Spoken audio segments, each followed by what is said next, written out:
Buenas noches, Venezuela. Muy buenas noches, Maturín y todo el estado de Monagas. Bienvenidos a nuestro programa Entre Abogados. Entre Abogados es un programa que le va a ayudar a usted a resolver cualquier problema de índole legal. Vamos a darle la bienvenida esta noche a nuestro primer programa al presidente del Colegio de Abogados, oriundo de Caicara de Maturín, abogado, o mejor dicho, graduado en la Universidad Santa María desde 1980. Vamos a darle la cordial bienvenida al doctor Jesús Ramos. Doctor Jesús Ramos, buenas noches, ¿cómo está usted? Bueno, muchas gracias, doctor Alvarado, por la invitación. Este tipo de programas yo creo que es necesario mantenerlos, no solamente en las televisoras, sino también en las emisoras de radio. El ciudadano común, el ciudadano en general, no solamente el común, sino el ciudadano en general, necesita información jurídica, información legal, para ayudar a transformar las ciudades. La única forma de construir ciudadanía es conociendo la Constitución, conociendo el ordenamiento jurídico.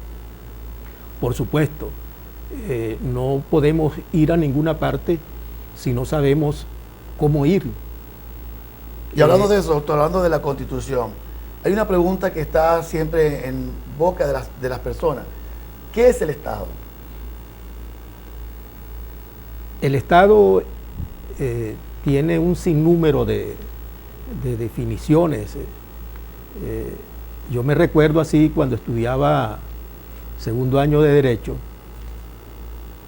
mi profesor de Derecho Administrativo solía decir que el Estado no era más que un conglomerado de ciudadanos unidos por razones históricas, por razones sociales, y tutelados por el ordenamiento jurídico, que es lo que se conoce como coacción del Estado para que el ciudadano pueda cumplir las reglas legales. Igual la Constitución, ¿para qué la Constitución? ¿Se cumple la Constitución? Bueno, la Constitución no es aquel librito claro, azul o amarillo que decía Juan Vicente Gómez. La Constitución, por supuesto, es la norma suprema del ordenamiento jurídico. Es el fundamento de la gama jurídica de un país. Todos los ciudadanos, todas las personas están sometidos a ella. Es decir, la Constitución es la superley, es el código político de cualquier Estado. ¿Para qué nos sirve la Constitución? La Constitución nos sirve para entender al Estado. La Constitución establece tres referencias importantes. El preámbulo, la Carta de Derechos o parte dogmática y la parte orgánica de la Constitución. En términos coloquiales, el preámbulo es una poesía, es el fin que persigue la Constitución de un Estado. La parte dogmática es la Carta de Derechos, es decir, todos los derechos que se compromete el Estado con el ciudadano para que el Estado le dé cumplimiento: el derecho a la educación, el derecho a la vivienda, el derecho a comprar sin hacer colas, el derecho a tener los anaqueles repletos de productos. O sea, que quiere decir entonces que no se está cumpliendo lo que dice la Constitución como tal. Bueno, eso lo estás diciendo tú. Claro, correcto. Correcto. No se está cumpliendo entonces. La Constitución como tal, dice que deben estar esos anaqueles full de comida, evitar, por decir algo, las colas. Vemos cada día eso, todos los días. Bueno, cola por todos lados. El artículo 117, si mal no recuerdo, tomado yo creo de la Constitución española, establece el derecho del consumidor, del usuario, a los productos, al acceso a los productos de calidad. Y no solamente eso, el acceso a los productos de calidad, sino a la elección. Es decir, tenemos nosotros elección de qué seleccionar. Es decir, yo no puedo ir a un sitio y entonces el portugués o el chino o el venezolano me quieran encaquetar una botella de aceite, porque es el único que hay. No, de acuerdo con la Constitución, yo tengo el derecho de ir a un supermercado que debe estar sus anaqueles llenos de cualquier tipo de producto y yo escoger, tomando en cuenta mi capacidad económica. Claro. tomando en cuenta que la Constitución es lo que está por encima de todas las leyes, ¿no? Y bueno, vemos en la actualidad, doctor, que la Constitución no se está cumpliendo el 100% como tal. Y para nadie es un secreto que hay escasez ahorita de alimentos. Lo que usted acaba de decir de que yo pueda ir a un supermercado y escoger el aceite o la marca que yo quiera. Ahorita tengo que comprar el que haya, si lo hay. Y bueno, para nadie es un secreto que lamentablemente en nuestro país, ahorita la gran escasez nos obliga a hacer una pequeña, como dice, una pequeña fila, una pequeña cola para comprar el producto. Entonces, ¿realmente se está cumpliendo lo que dice la Constitución? Si nosotros tomamos la Constitución, si nosotros revisamos el texto constitucional, nos podemos dar perfectamente cuenta que hay déficit en el cumplimiento constitucional. Permanentemente la Constitución se viola, se relaja, la relajan básicamente los órganos del Estado, que son los encargados de hacer cumplir la Constitución. Ese déficit constitucional no solamente lo ves tú en ese derecho que tiene el usuario al acceso a productos, a bienes y servicios de calidad, sino también lo encontramos en el derecho a la salud, el derecho a la vivienda, en el derecho a la educación. Es decir, si revisamos y hacemos un cuestionario para que la gente lo entienda de manera sencilla, si hacemos un cuestionario del cumplimiento constitucional, nosotros podemos decir que la Constitución de 1999 es casi letra muerta. Es letra muerta. Sí, porque lamentablemente, bueno, doctor, para nadie es un secreto que el gobierno, pero en este caso el Estado, debería de tener esos anaqueles, por decir algo, de comida, y lamentablemente en la actualidad no es así. Tengo entendido que solamente ese problema lo tenemos en Venezuela. En otros países no hay este problema de la escasez. Y por eso le digo, ¿realmente se está cumpliendo lo que dice nuestra Constitución? No, yo diría que no. Por eso te decía anteriormente que si hacemos cualquier tipo de análisis, vamos a encontrar que hay un déficit en el cumplimiento constitucional. Es decir, tú revisas los programas de vivienda, los programas de salud, el programa de educación, la cuantificación de la educación se puede haber logrado, pero hay un aspecto importantísimo dentro del proceso educativo de cualquier país, que es la cualificación de la educación, es decir, la calidad de la enseñanza. Es un binomio inseparable, cuantificación y calidad de la enseñanza. Yo me recuerdo a través de la historia, en un discurso del maestro Rómulo Gallegos, cuando fue candidato presidencial en 1947, Gallegos ofrecía en cada sitio, en cada lugar, en cada cerro, en cada barrio, en cada caserío una escuela. Pero eso tenía que ir acompañado también ese proceso, del proceso de calidad de la enseñanza, para nosotros poder lograr el despegue, para poder construir un país independiente, un país soberano, un país lleno de progreso. Tenemos nosotros que darle prioridad a la educación, no solamente desde el punto de vista cuantitativo, sino también desde el punto de vista cualitativo. O sea, quiere decir entonces que nuestra Constitución, que es una de las más completas, se puede decir, del mundo, ¿no? O en este caso de Latinoamérica, quiere decir entonces que no se está cumpliendo fiel el cumplimiento de nuestra Constitución. No vamos a entrar si la Constitución es buena o es mala. Correcto. Te puedo decir que es una Constitución que tiene en su Carta de Derechos los derechos de tercera generación. Eso indica que por allí la Constitución está bien elaborada. Desde el punto de vista de técnica legislativa o técnica constitucional, seguramente encontramos algunos errores, pero en líneas generales, tomando lo que decía el presidente Chávez, que decía que esta era la mejor constitución del mundo, por supuesto, la constitución nuestra toma prestado de la constitución de Colombia, de la Constitución de España, de la Constitución alemana, y toma prestado de la Constitución alemana, de la Constitución mexicana, porque nosotros hemos tenido una tradición constitucional que hemos tomado mucho de casi todos los países del mundo. La primera Constitución venezolana de 1811 tomó de Estados Unidos el federalismo y tomó la independencia de los poderes de la Revolución Francesa. Fíjate, en 1811 ya nosotros estábamos tomando prestado de otros países sus ideas políticas, sus ideas constitucionales, para trasladarlas a nuestra realidad. Yo recuerdo mucho, y hay veces lo cito, don Cristóbal de Mendoza decía que no podíamos seguir copiando tantas cosas. Exacto. No podíamos copiar, teníamos que hacer una cosa nuestra que se pareciera a nosotros. Pero en un mundo tan global es necesario tener instituciones modernas, parecidas. Ok. Vamos a ir a un corte comercial, doctor, y le voy a dejar esta pregunta en el aire. ¿Qué lo hizo ser abogado? Vamos a responder esa pregunta en el siguiente segmento, y vamos a cumplir un momento con nuestros clientes. Luego venimos y hacemos otra vez esa pregunta.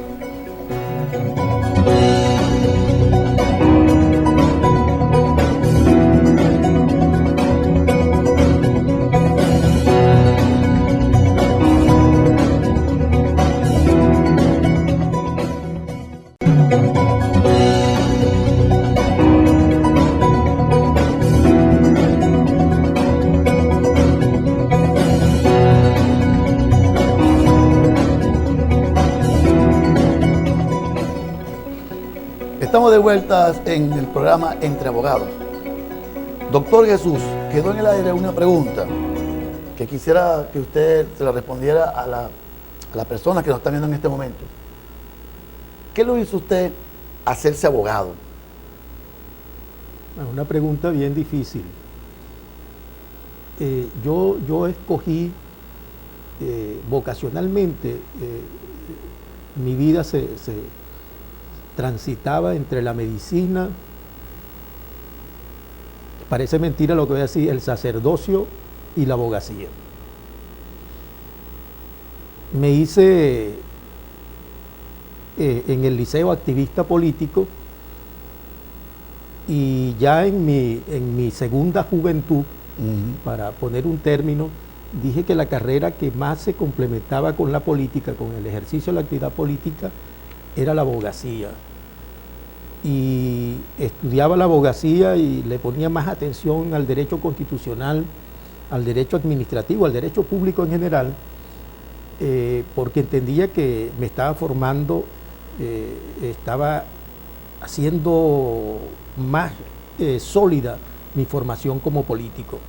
Posteriormente no tuve escapatoria y me dediqué al ejercicio de la política, y tengo 35 años, ejerciendo la actividad política en forma continua, con unas leves separaciones, pero considero que si una hija me hubiese preguntado alguna vez qué profesión escoger, hubiese tenido el honor, como dice el maestro Couture, de decirle que se hiciera abogado. O sea, que entonces que el ejercicio del abogado tiene que ver mucho lo que es la ética y la moral, ¿no? Algunas veces como que se ha perdido un poco eso. Bueno, la ética y la moral es para cualquier actividad de la vida. La ética de la abogacía es diferente a la ética de la medicina, a la ética de la ingeniería, a la ética de la política. Es decir, nuestro comportamiento ético como abogado deviene de cumplir a cabalidad el apostolado del ejercicio de la profesión y del estudio de la profesión. Es decir, cuando alguien nos contrata como abogados, nosotros tenemos que responder fielmente a ese ejercicio que tenemos contratado con ese cliente. Cliente para nosotros nunca lo vamos a apartar. Exacto. Por el contrario, a ese cliente nosotros tenemos que cumplir hasta el último momento. Okay. Frecuentemente nosotros nos damos cuenta que hay abogados que aceptan un caso sin tener el conocimiento. Y eso precisamente le quería preguntar. Usted sabe que en la actualidad, doctor Jesús, hay mucha gente que dice, yo soy abogado, y a veces usan la palabra abogado como para un poco esconder quizás esa personalidad. ¿Qué tiene que hacer el ciudadano común, el de a pie, el que nos está viendo en este momento en la pantalla? Si se siente afectado, ejemplo, un abogado supuestamente le dijo que le iba a hacer un trabajo y le quitó un dinero y no cumplió. ¿Dónde tiene que ir el ciudadano a pie, el ciudadano común, para colocar una denuncia contra ese supuesto abogado? Bueno, yo le recomiendo al ciudadano del estado Monagas y de Venezuela que nos está observando, escuchando,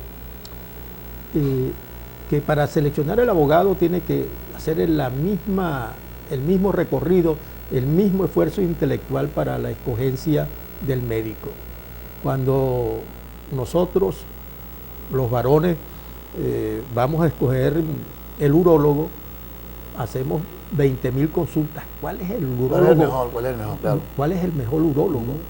La mujer, cuando va a su primera consulta ginecológica, bueno, la mujer es más chismosa que nosotros, empieza a buscar cuál es el ginecólogo del pueblo mejor, el que sabe más. Más responsable quizás también.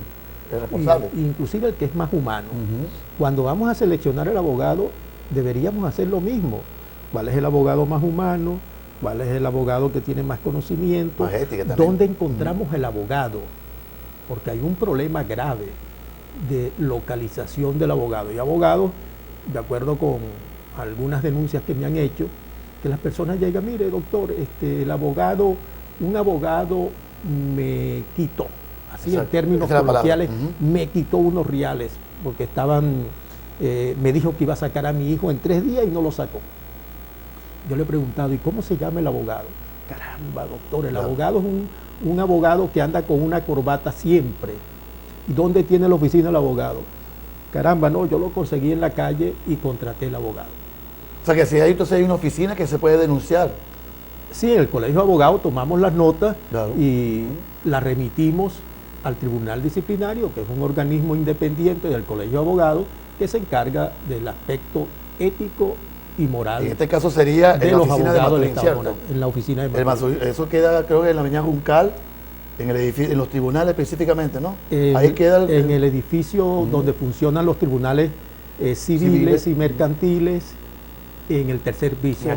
En las oficinas administrativas del Colegio de Abogados. Ah, ok. Entonces, yo ciudadano, si me siento afectado de que un abogado supuestamente me iba a hacer un trabajo y no me cumplió, o sea, yo puedo llegar hasta allá y denunciarlo tranquilamente porque, o sea, me quitó el dinero y nunca hizo nada. Escúcheme, aquí tenemos nosotros que dar a entender también a los ciudadanos lo siguiente. Cuando tú me dices si no me cumplió, si no me cumplió, tendríamos que revisar eso, a qué se refiere no me cumplió. A mí me contratan como abogado y llevo el caso, un divorcio. Y cumplí todo, hice desde el punto de vista ético, puse toda la ciencia del derecho y de mi conocimiento al servicio del cliente. O sea que se puede suspender un abogado. Ya ejercí el derecho a la defensa de mi cliente, pero perdí el caso. Claro. Allí no podemos nosotros intentar una acción ante el Colegio de Abogados por incumplimiento. Los abogados no respondemos por los resultados. Las obligaciones de los abogados son obligaciones de medio. Igual que las obligaciones de los médicos. Es decir, nosotros, para evitar cualquier denuncia, lo que tenemos que demostrar que hemos puesto todo nuestro conocimiento al servicio del cliente en una causa determinada. Ah, ok. Vamos a hacer lo siguiente, doctor Jesús. Vamos un momento a comerciales y al regreso hay otra serie de preguntas que están por allí porque hay mucha inquietud en la sociedad. Esas preguntas, por supuesto, luego de comerciales.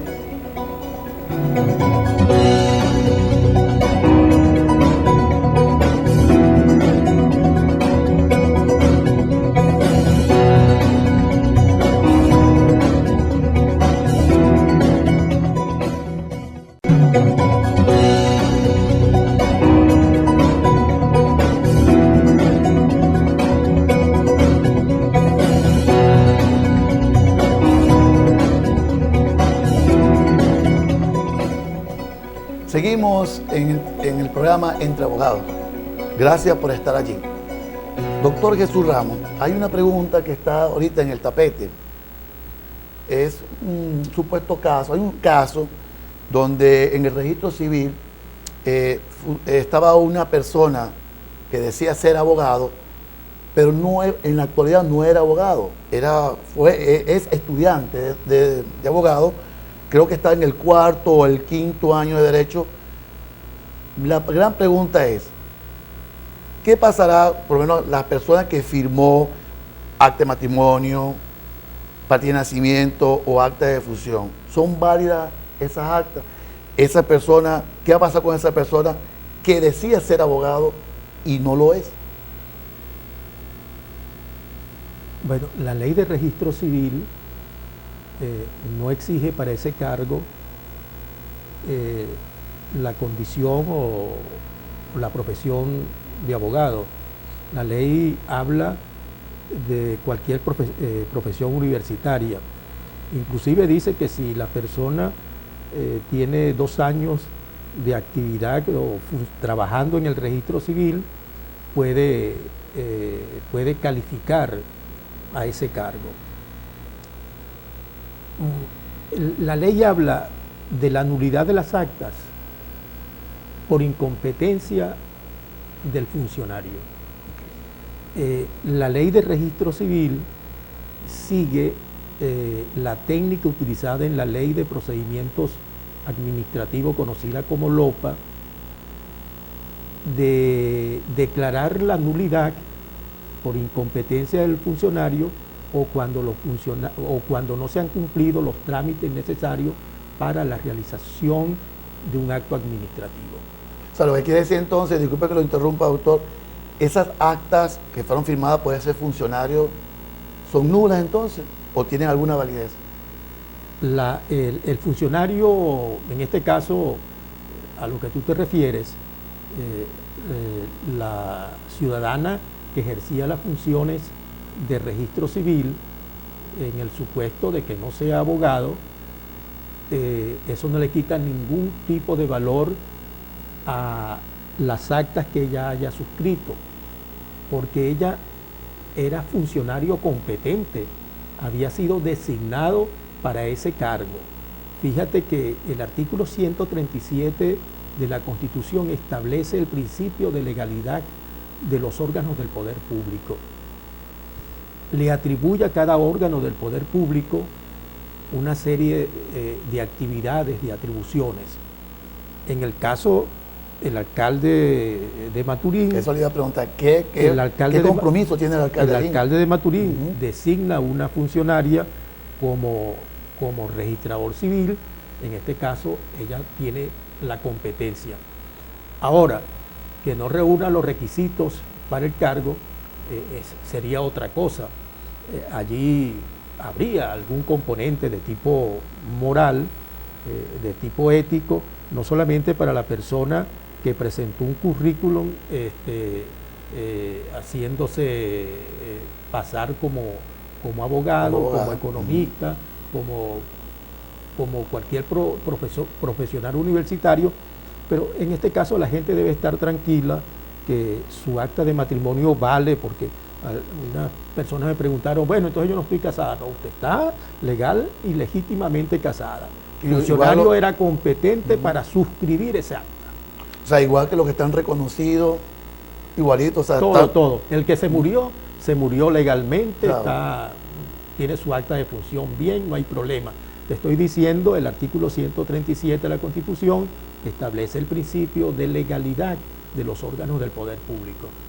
Entonces, quiere decir, es muy importante decirle a la colectividad que a pesar que la funcionaria que no tenía el cargo, o sea, no tenía su profesión de abogada, quiere decir entonces que esas actas de nacimiento o actas de fusión son legales entonces. No hay ningún problema como tal. La ley no exige para el cargo de registro civil que la persona sea abogada. ¿Sí? Okay. La ley exige que tenga título universitario. Es decir, no está referida exclusivamente a la profesión del abogado. Entonces, el problema aquí es un problema ético y no un problema de tipo político o de legalidad de actos administrativos. Bueno, ellos, me imagino, doctor, que ellos son designados por la parte, o sea, en este caso de la alcaldía, como tal. Sería como una sanción moral, porque puede ir más allá de esa sanción moral. Es decir, ella decía que era abogada, pero en la actualidad estaba estudiando cuarto año de Derecho.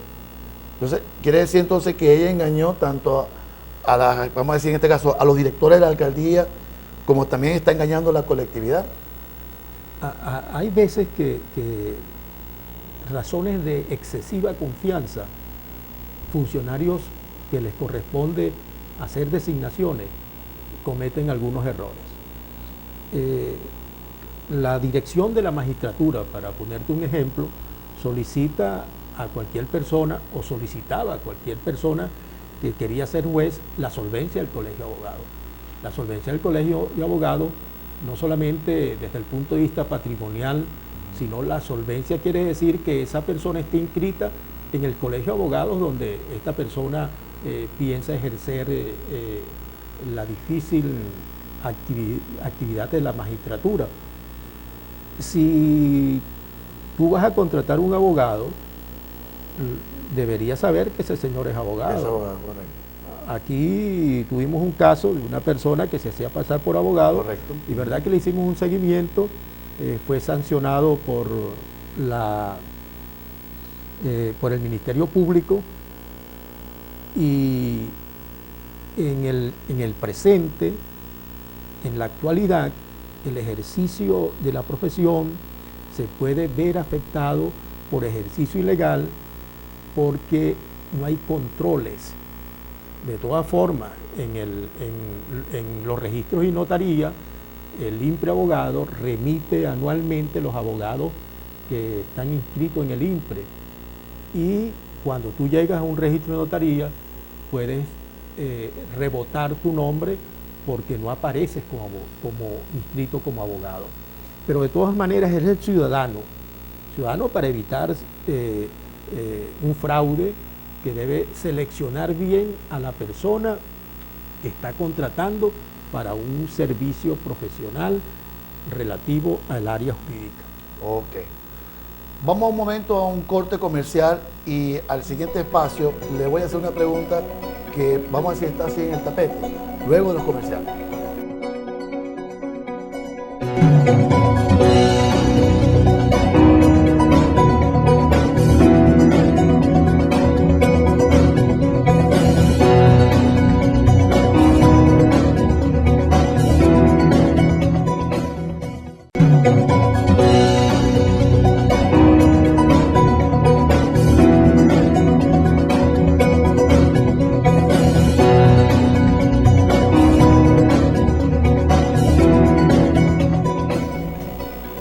Estamos de vuelta en el programa Entre Abogados.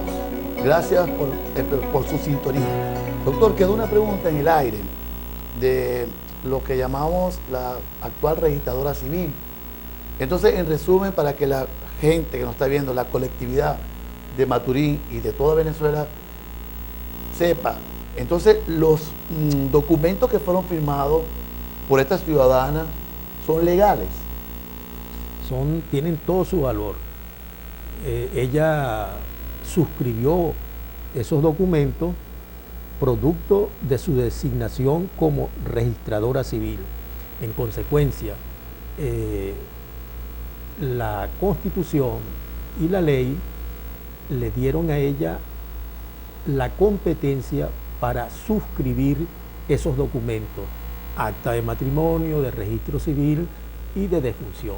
Es decir, allí no hay ningún inconveniente de que las actas pueden considerarse inválidas. nulas. Sí. Ah, ok. Entonces, estamos claros entonces que los matrimonios, las partidas de nacimiento y las actas de función tienen validez. Para aclararle eso a la colectividad. Usted como si se casó con esa registradora que quiere que eso carezca de nulidad. No, bueno, yo no, pero sí hay personas que sí se casaron con ese registrador y me han hecho esa pregunta. No, básicamente te digo, repito, el artículo 137 de la Constitución establece el principio de legalidad de los órganos del poder público. En el caso de la registradora, por el hecho de no poseer el título de abogado, primero que no es condición para ejercer ese cargo, fue designada, fue investida por el ciudadano alcalde como registradora civil. En consecuencia, ella estaba atribuida de competencia para firmar y suscribir todos los actos administrativos que le corresponden al registro civil. Ah, ok. Entonces, bueno, ya aclarado ese punto, yo creo que ya la colectividad debe saber ya, o sea, ya debe tener una idea de que esas actas, o sea, son legales. Ahora, hay otra pregunta, doctor Jesús, es la Contraloría. La Contraloría tiene la potestad de inhabilitar a una persona. En este caso, vemos con esa inquietud que siempre están inhabilitando a personas, vamos a decir algo del tapete, de la oposición. Yo no he visto que han inhabilitado a uno en este caso del oficialismo. La gran pregunta es, la Contraloría, ¿hasta dónde tiene su facultad como tal? Las atribuciones del Contralor General de la República están previstas en la Constitución de la República Bolivariana de Venezuela. La inhabilitación política es una pena accesoria y las penas accesorias, por supuesto, son dictadas por jueces penales. Es decir, la Contraloría hace una investigación administrativa y prepara todo su expediente, puede declarar la responsabilidad administrativa, que si es una atribución de la Contraloría General de la República, y si ella encuentra elementos que la hacen presumir que la persona en el ejercicio de un cargo público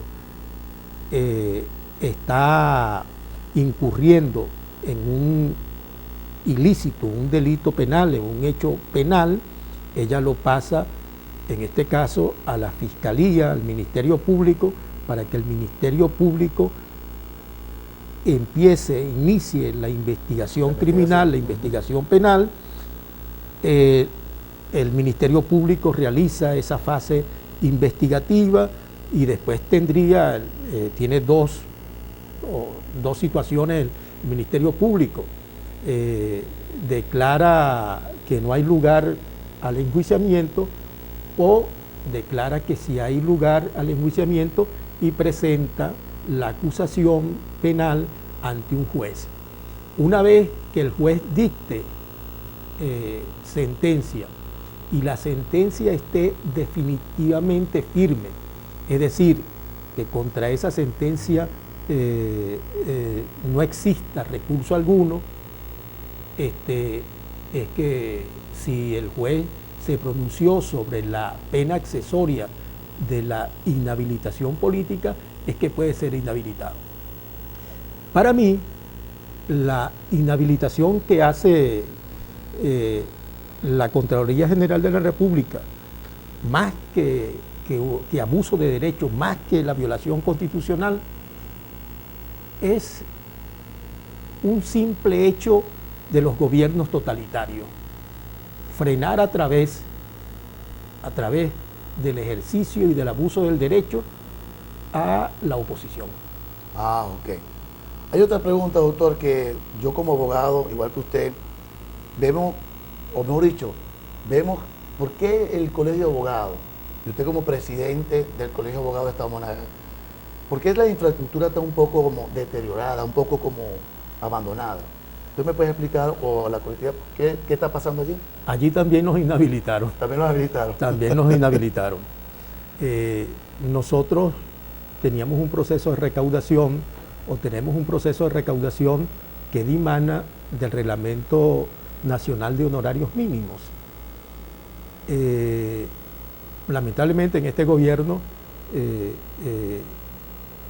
se ha evitado que se fortalezcan los gremios, y una forma de evitar el fortalecimiento de los gremios es golpeándolo económicamente.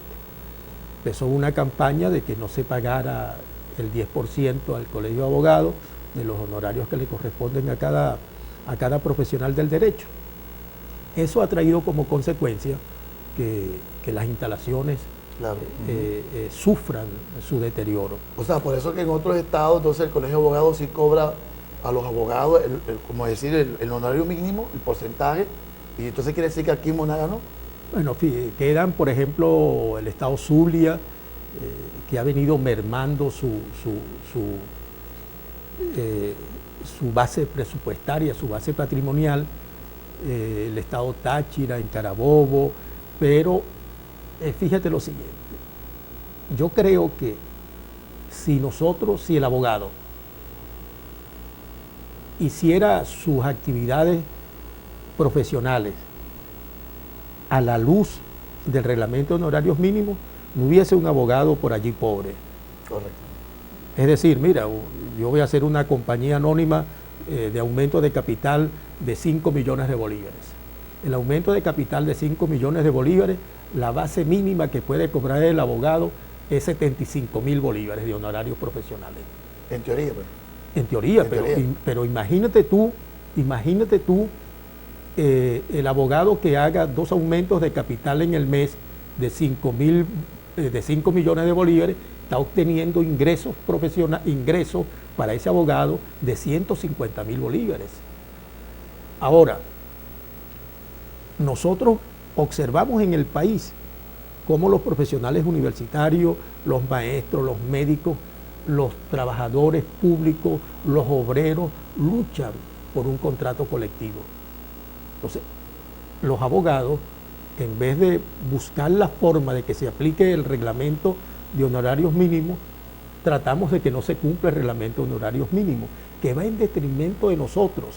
Además, el reglamento de honorarios mínimos facilita el ejercicio ilegal de la profesión, facilita la competencia anticontractual, facilita que se cometan muchos fraudes en detrimento de los clientes y hace pobre a los abogados. Correcto. Hace pobre a los abogados. Tengo una pregunta que hacerle, pero vamos a hacer lo siguiente. Vamos un momento a un corte comercial y al regreso le hacemos, como es el último segmento, una pregunta que es el día a día del que vivimos los abogados. Al regreso.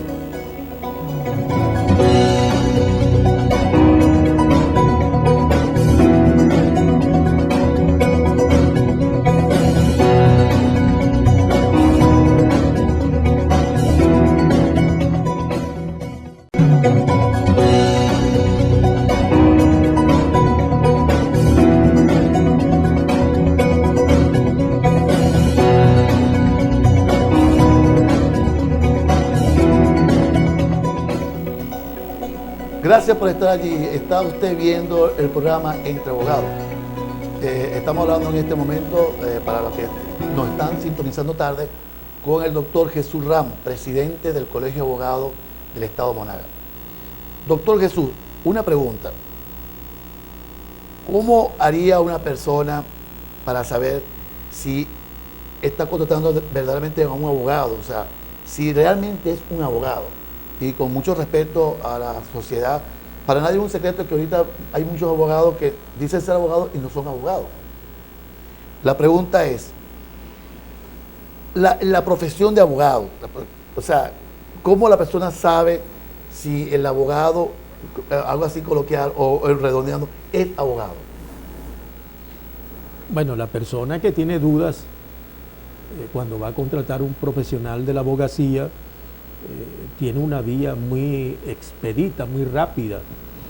Él va a las oficinas administrativas del Colegio de Abogados en el centro donde funcionan los tribunales civiles en la avenida Juncal, y en el tercer piso él pregunta si esa persona que él está contratando es abogado. Sí, pues para nadie es un secreto, doctor Jesús, que ahorita hay muchas personas ejerciendo la profesión ilegalmente. O sea, quiere decir que yo, ciudadano común, si yo quiero saber si X o Pedro Pérez o Carlos Pérez es abogado, ya sea o por referencia o voy directamente al Colegio de Abogados para saber si de verdad es abogado como tal. Bueno, hace poco yo estaba conversando, me abordaron unas personas, unas damas, y dentro de la conversación, una de las damas me dice que ella se graduó de abogado en tal fecha, que era profesional en otra área, y después que me voy del sitio, una de las personas que me acompañaban me dicen, esa persona no es abogado, esa persona no es eso lo que está diciendo. Es decir, es muy fácil para cualquiera hacerse pasar por médico, por ingeniero o por abogado. Yo recomiendo es que la gente contrate a los abogados que tienen establecimientos fijos, que sean reconocidos, que tengan renombre, que sean emblemas del ejercicio de la profesión. Y cuando van a contratar un abogado recién graduado, nuevo, que tomen las previsiones de ir al Colegio de Abogados para cerciorarse que la persona que está contratando reúne el requisito de profesional de la abogacía. Sí, porque para nadie es un secreto, doctor Jesús, que hay muchas personas que se hacen pasar como abogados, pero en la actualidad no son abogados, son estudiantes del derecho, indistintamente sea la universidad, o en su defecto, y con mucho respeto digo esto, son gestores de documentos, pero no son abogados. O sea, es decir, que aquella persona que cree que la están engañando puede denunciarlo ante el Colegio de Abogados, ¿correcto? Claro, por supuesto. Si cualquier persona de los que está viendo en este momento el programa conoce de un caso de una persona que ejerce ilegalmente el derecho, por favor, haga la denuncia en el Colegio de Abogados del Estado Monagas. Doctor Jesús, ya nos queda poco tiempo para terminar el programa, pero hay una pregunta que le tengo que hacer y de repente la misma colectividad está muy interesada en saber. Usted como presidente del Colegio de Abogados o persona natural de este país, o vamos a decir el común, el abogado, o sea, no el abogado común, el abogado de bastante trayectoria, ¿qué le cambiaría usted a la Constitución? Yo le cambiaría a la Constitución, para mí, tres cosas que son enojosas. Primero, el excesivo presidencialismo. Nosotros criticamos la Constitución del 61 por ser muy presidencialista. La del 99 es excesivamente presidencialista. ¿Qué le cambiaría además? Regresar al auténtico federalismo. La Constitución nuestra se llama, nos denominamos como un Estado federal, en los términos establecidos en esta Constitución. Yo cambiaría que se regrese al Parlamento bicameral. Bicameral. Es decir, una Cámara de Diputados y una Cámara de Senadores para que tenga sabor a federalismo, para que esa es la esencia del federalismo, dos cámaras. La Cámara de Diputados, que representa la voluntad mayoritaria y minoritaria de los electores, y la Cámara del Senado, que existe la representación de 2 senadores por cada entidad federal. Lo otro, dentro de las atribuciones del presidente de la República, yo cambiaría que se regresara a la forma que tenía, la fórmula, la técnica que tenía la Constitución del 61, con las habilitaciones al presidente de la República para dictar decretos con fuerza de ley.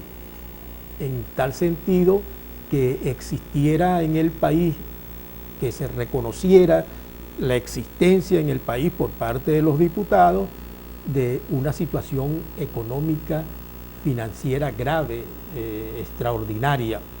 Es decir, emergencia económico-financiera, no importa si la emergencia es negativa o positiva, pero nada más en esa circunstancia de la situación económica y financiera era que se le podría habilitar al presidente de la República para que dicte decretos con fuerza de ley. Bueno, doctor Jesús, nos queda poquito tiempo para despedir el programa. ¿Algún teléfono, si la persona que nos está viendo está interesado en su servicio, o el teléfono del Colegio de Abogados para interponer cualquier denuncia? Bueno, gracias a ti por la invitación. Las personas se pueden comunicar con el siguiente teléfono: 0291-642-5512, 0291-642-5512, que es el teléfono de la Junta Directiva del Colegio de Abogados del Estado de Monagas.